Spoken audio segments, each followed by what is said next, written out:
Samer from Yalla Arabee team. I'm going today to teach you how could we use the future in the smartest way, okay?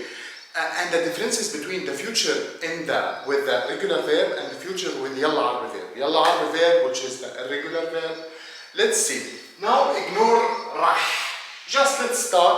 If I wanted to say I study, the root of it, da, ra, es, to study.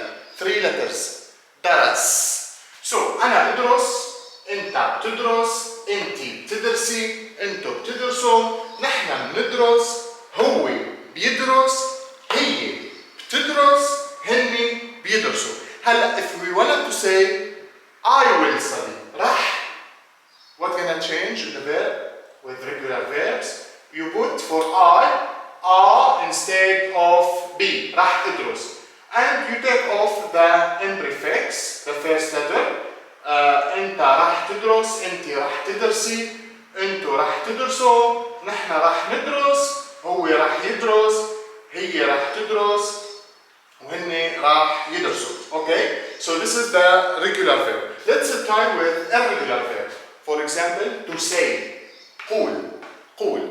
So قول, which is you take off the first letter completely, even for I.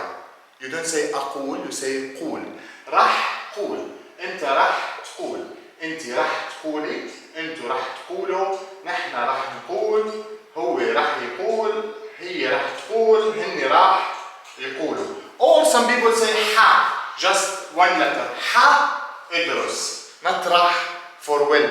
ح قول. ح ادرس. ح امشي. ح. Okay, so I hope it was clear and useful. If you have any question, leave it in the comment.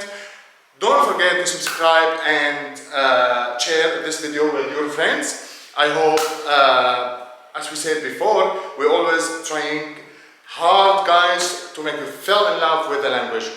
نشوفكم next class.